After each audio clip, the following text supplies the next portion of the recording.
that this is even itself dangerous, because who is going to appoint that panel? Who will they be? Will they be now down Odinga and Ruto, and they decide who to appoint, and then from there they appoint another puppet commission or electoral commission, and this country goes from worse to worse. The reason I'm speaking out, and I will continue to do so from this day forward, is because you are completely right. We are at war for our nation. There is nobody that can tell me that Kenyatta and Odinga were not part of the problem. And I say that because I was present when we were doing an audit of the election laws. And it was agreed that maandamano is being done not for anyone to gain, but for the emancipation of the Kenyan people. But for Baba, all it took for him was to be offered the African Union job, and he betrayed all the people of Kenya because he never believed anybody else could fill the streets. In fact, I remember when people used to fight Dr. Miguna from Nyanza, they used to say Miguna cannot fill the stadium. Miguna has no army, he has no military. They never said anything about his ideas or what he was saying was true or untrue. But what has now happened is an awakening across regions, tribe, across all government to have a motion to bring the deployment of the military and then specify what they are supposed to do. Now, what happened with the military being brought down on the streets of Nairobi was illegal because they never had a motion tabled in Parliament. Nothing was declared what the military presence and deployment meant. And without going too long into the legalese about it, Dr. William Mutunga can clarify the two elements that are necessary for a legal deployment were not done because no motion was tabled in Parliament that was passed, even as the High Court had described. So today, as we speak, in technical legal terms, Kenya is a military state. The military state because the KDF are deployed or not. What is this that Ruto is anticipating? What is this that Duale is anticipating that they want to leave the military deployed? Is this because, as Raila Odinga told me, that this is a student of Yoweri Museveni who governs through the military? So I cannot put anything past this president because a man who can see 20, 12-year-old children being shot 7, 10 bullets, 70, you're talking about 41 people dead, and not even a government minister attending any funeral. Why do you think this man, if things go south, they cannot bring in the military? As we speak today, I saw Kenyans in Murang'a station because they did not believe that the murderer who was alleged to have committed. I am looking at what happened the other day to the former governor of Migori, who was charged with crimes of up to 1.9 billion. And somewhere, the executive and others are negotiating with him to go scot-free, catch some property of 200 million. Who knows what will happen to the other charges? You remember the MP for Cilicia, John Waluke, was jailed for stealing nearly 1 billion with National Cereal Produce Board. He was jailed and convicted for 67 at least William Ruto, to Runturi at the Ministry of Agriculture, to the opulence of Mukomen and Oscar Sudi. And you can look at all these things and ask yourself, all this money is the motivation for which these people are in power. Finally, I want to say this. If we had not defeated the BBI, the only reason the BBI was defeated is because of Chapter 4 on the Bill of Rights. That people have a right to be consulted on how their constitution can be altered and by who. It must be people driven. This time round, the Jay-Z and all of us who are here to discuss these issues are seeing a people-driven revolution for a better government, because there is no valid contract between the governed and the government. And we have a right, inherent right, to break that contract. So mine today is to add my voice that there is no talks, there is no negotiating. And I can tell you, Raila Odinga lies to my face, and I'm telling the country as Tony Gashoka that he lied to me. And he lied to me why Ruto should not govern. And yet he's the same man now calling for other talks. And he's the same man who knows NADCO was never implemented. And he's calling for another NADCO. simply because he's been told by the president this is conditional upon our deals going on, whether it's the African Union and everything else, but all other Kenyans be damned. I think that is my opening comment. Thank you so much, Tony. And I hear some echo. Hillary.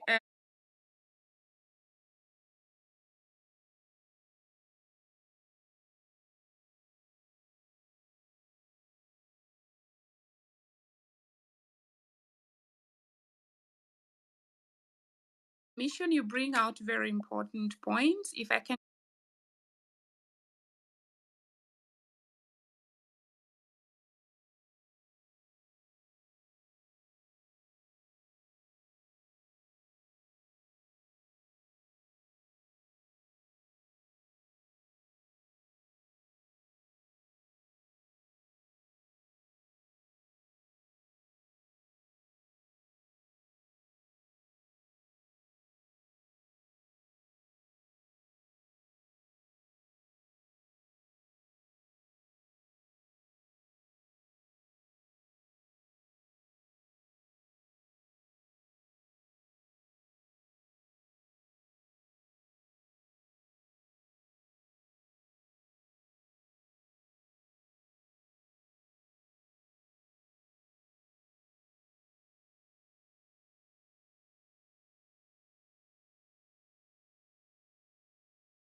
Not be able to judge the present. Number two, without a firm foundation and grasp of history, you would not be able to know who is deceiving you, who is duplicitous among you, who is always betraying the people. Raila Odinga, as Tony has said, has betrayed Kenyans since 1982. He betrayed Ochuka Okumu and all the people that participated in 1982 coup attempt against Moi, against the autocratic government of Moi. And everyone else that was with him was hanged. He was the only one who survived. Those who had been killed and maimed and tortured, but then just filled his tummy and forgot about everybody else. Up to now, he did not attend any of the funerals of the young people that died in 2018, 2017, 2018. Raila Odinga has not mourned Chris Msando, who was murdered to prevent the elections of 2017 being credible and transparent.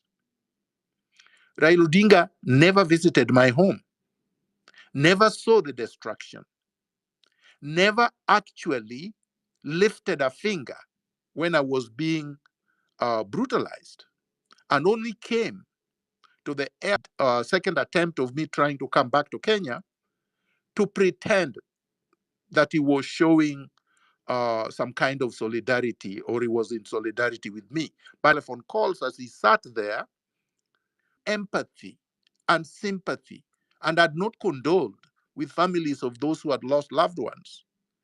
Why was he doing this when Ruto had not even acknowledged that the deaths had been by police bullets? He blamed criminals, quote unquote, and he purported that the protesters were criminals and alleged that the protesters went to parliament and approached the armory in parliament to take weapons. The question is, until Ruto mentioned the armory, I didn't even know there was an armory in parliament. And if I did not know, and many of the people that I spoke with did not know, how the hell did he think that the Gen Zs who were armory in parliament and that they wanted to seize the weapons? Was any of the protesters caught with any weapon? The answer is no. Did they arrest anybody? And they have actually arrested and abducted a lot of people. Whom have they charged with breaking into the armory? Can anybody actually break into an armory barehanded? Who was guarding the armory? How many weapons went missing?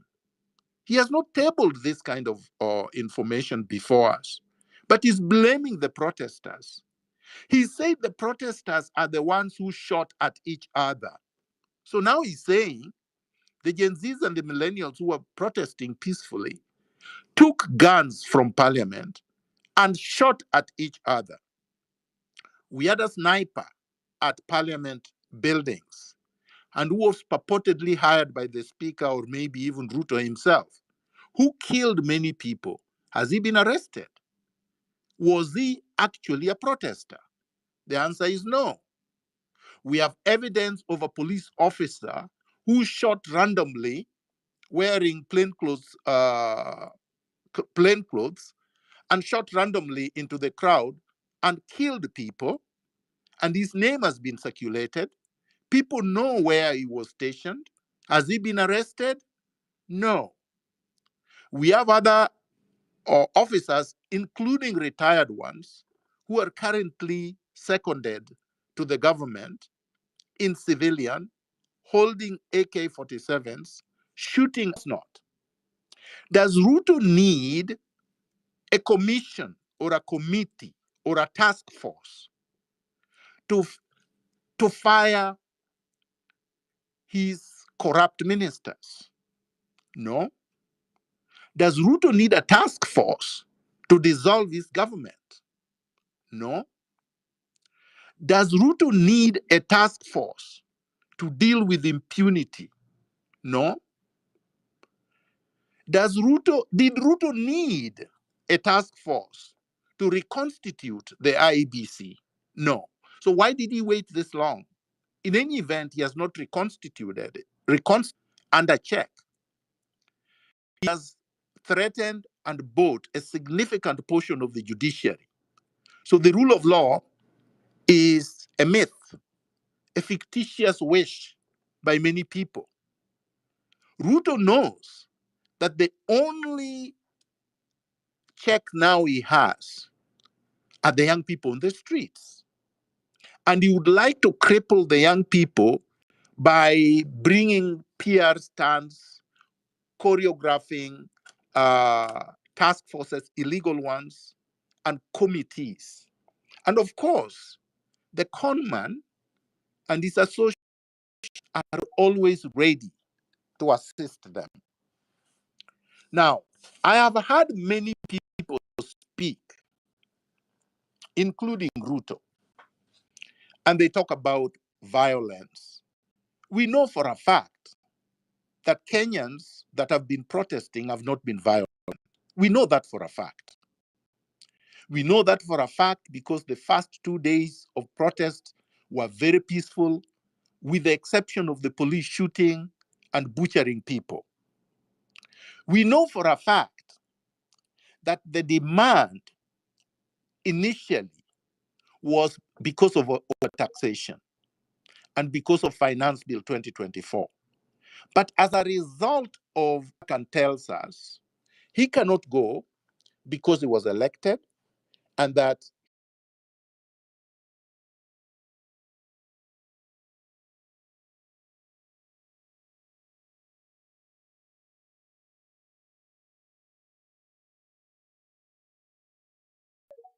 take back execute the French Revolution in 1 week or 2 weeks or 1 month.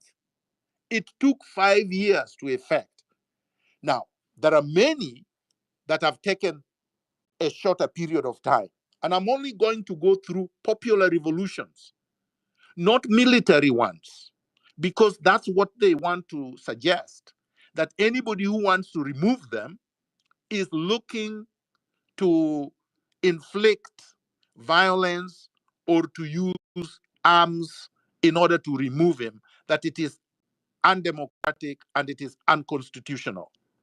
The Sudanese protests against al-Bashir dictatorship in December 2018 to April 11, 2019, 4 months, were also peaceful and did not involve the use of protest against Ferdinand Marcos, peacefully removed a dictator, a tyrant, without any gun being used. Let's go to Sri Lanka. Just the other day, March 2022 to July 2022, 4 months, they removed their tyrannical, their main tyrant, and he had to fled the country. Let's go to Romania. In 1989,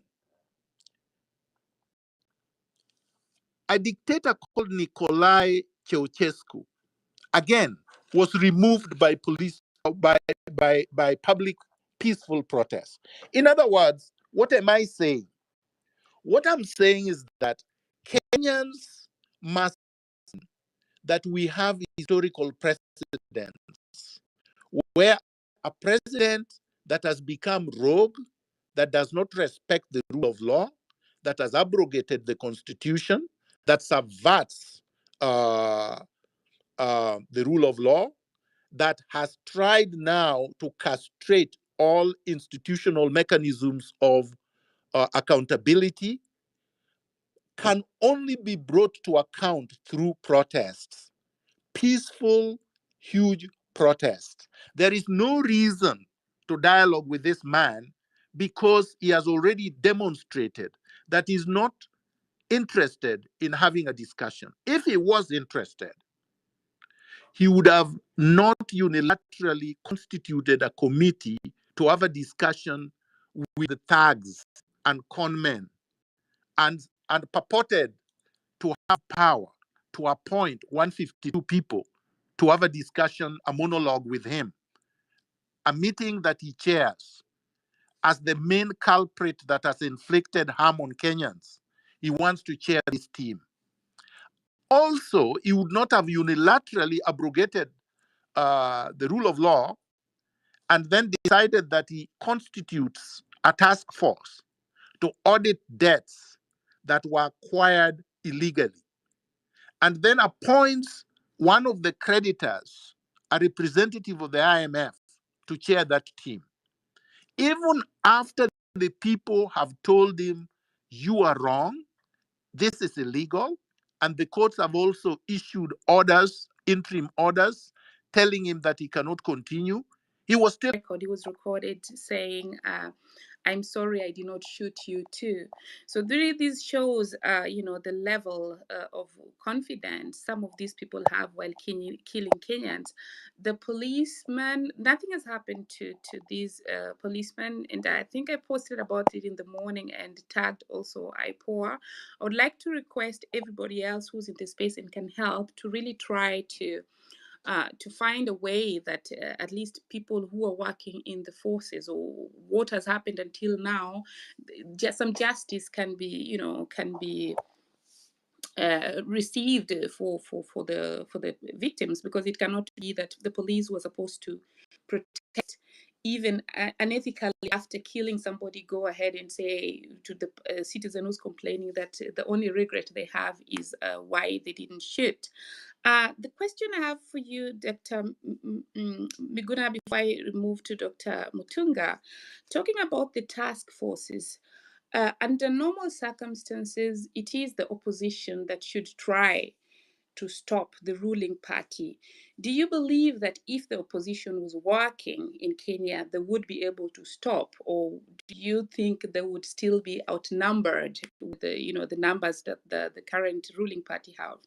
Just 1 minute, and then I give the mic to Dr. Mutunga. Oh, thank you, Maj, and thank you for that anecdote.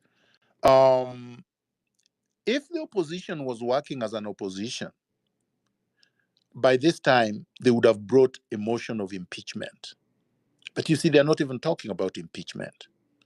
If the opposition was working as an opposition, they would have joined the Gen Zs and the millennials on the streets demonstrating against Ruto. But they have not done that. If the opposition was working as an opposition, they would have opposed Ruto publicly, consistently, and throughout, very loudly, telling him that he had no power to deploy the military on the streets, that was illegal, that he had no power to form the task forces, and they would never have joined Ruto in calling for dialogue. But as you can see, the so-called consultation was between Ruto and Raila Odinga only. Even Kalonzo Musyoka is complaining that he was not involved in the discussions.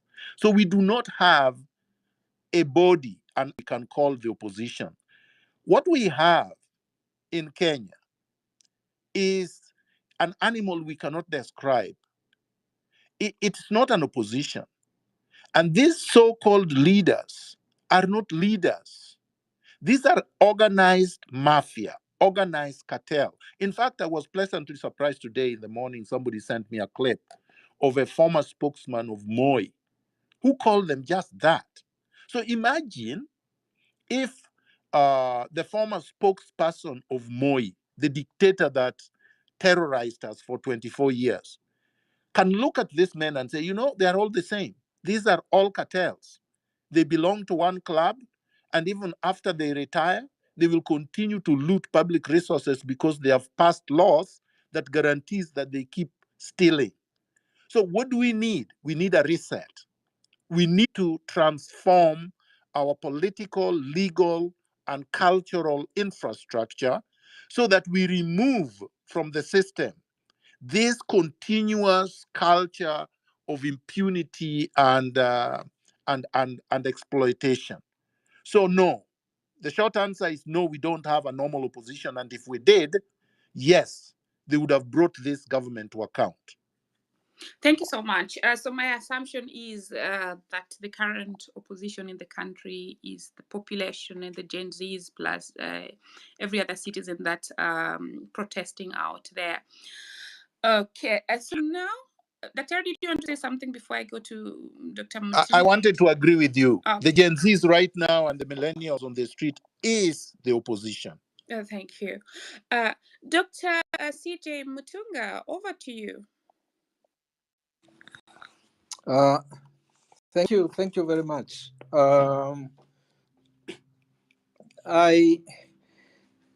Let me start by saying that what happened yesterday, is